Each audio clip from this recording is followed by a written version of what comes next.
Nag-uusapan at in-demand na bagong adventure scooter sa Pilipinas, 2024 new ATR 160, hybrid engine at talagang loaded sa lahat ng feature na hinahanap mo sa isang scooter. Mga idols, talagang super sulit to pag itong sinubukan nyong bilhin dahil na rin sa kanyang magagandang mga specs. At tingnan natin lahat yan at isa-isahin natin. Nandito po tayo sa Bristol Group, Pangasinan. Located to sa Dagupan City. So yun mga idols, meron tayo ditong activation ng ATR 160. Ayan. Napakaganda niyan mga idols, napaka-solid. Kumpleto sa mga features na hinahanap natin sa isang scooter. Napakasulit na to pag ito binili ninyo. Plus meron din silang promo ngayon sa Bristol Motorcycle. 10,000 discount para sa ating cash payment. Ayan. Color gray, red, silver at black color yung available na kulay nito. And mga idols, habol na po kayo sa kanilang special cash pay promo. No? So pag nagpa-reserve po kayo ngayon, magda-down na kayo ng 5,000 pesos dito sa kanilang store at magkakaroon na kayo ng 10,000 pesos discount. And of course, pagdating sa kanyang mga specs and features, gaya nitong ating engine, napakalakas po nito. 155.6cc displacement, single cylinder, single overhead camshaft, at naka 4 valves pa to. Liquid cooling, electronic fuel injection, CVT transmission, at yan po ay hybrid. So may battery power assist to. Ang bore by stroke 58.5 by 57.9 mm at ang max power 16.1 HP at 8,500 RPM. So sa 150cc talagang siya yung mataas yung horsepower, malakas siya no. Maximum torque 15 Newton meters din at 6,000 RPM. So nasubukan nyo to even sa Baguio City, mga uphill ride natin, maramdaman nyo yung lakas ng torque nito mga idols. Ang kanyang average speed 120 km/h. Siyempre pa dahil hybrid to, meron tayong battery power assist. Napakaganda niyan. Fuel consumption natin ay maging maganda rin ang magiging mileage natin dito. Siyempre sa atin namang chassis mga idol, ang kagandahan din dito sa ating model na to, inverted forks yung kanyang front suspension. Gold color pa yan, kaya mas maganda pa yung design at bagay din sa kanyang pormahan. At ito pa mga idols, pagdating sa ating braking power, napaka-solid din. Naka-wavy disc to, 2-piston caliper, and equipped with anti-lock braking system. So meron tayong front ABS, at yan po ay napakaganda. So mas confident tayo, even emergency brake, solid na solid yung ating stopping power. Sa likod naman, makita nyo yung ating suspension. Talagang panalo to kahit meron tayong passenger or back ride. Kasi dual suspension to. At syempre, meron pang sub-tank. Kaya talagang okay itong ating absorber shock sa ating likuran. Mga idols, pag yan po nasubukan ninyo, talagang komportable din yung ating back ride dito at sa rider. Plus, pwede nyo pang i-adjust itong ating likuran na suspension. Preload adjustable yan mga idols. O diba, sulit na sulit. And ito po mga idols, sa category ng 150cc, mostly ang ABS nasa front lang. Dito po sa ATR 160, dual channel. Ang ating likuran, equipped din po ng ABS. So naka-single disc brake to, 1-piston caliper, at equipped ng anti-lock braking system. At hindi pa natapos dyan mga idols. May additional safety features pa to with traction control system din. So it prevents us mag-slip sa mga wet road condition or may medyo mabato. So maganda yan, meron tayong sensor dyan. Mas safe tayo pag meron tayong TCS or traction control system. Kaya sulit na sulit tong brand new ATR 160 na to. Ang ating namang wheels, naka-rim and spoke to. CST brand yung ginamit na tire. Dual purpose type. 110/80 by 14 inch ang sukat sa ating harapan. Mas malaki. At sa likod naman, mas wider naman to. 130/70 by 13 inch. Tubeless pareho yan.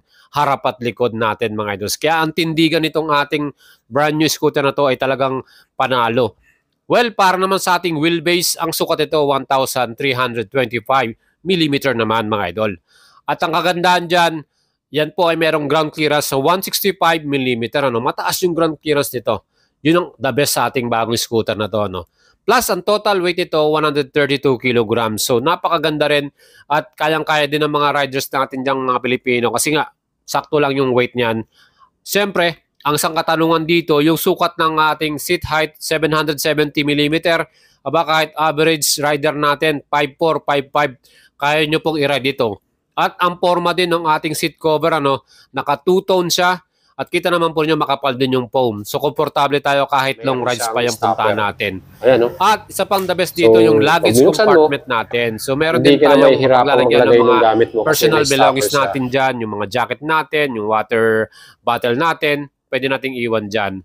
Siyempre pa, added convenient natin dito yung kanyang keyless system. Dahil dyan, meron din tong manual key na pwede nyong gamitin at buksan yung ating luggage na yan. So, halimbawa, nawala yung, kaya lobat yung ano nyo, battery ninyo para dito sa ating keyless, gamitin nyo to pambukas yung ating keyless na manual na yan para sa ating luggage.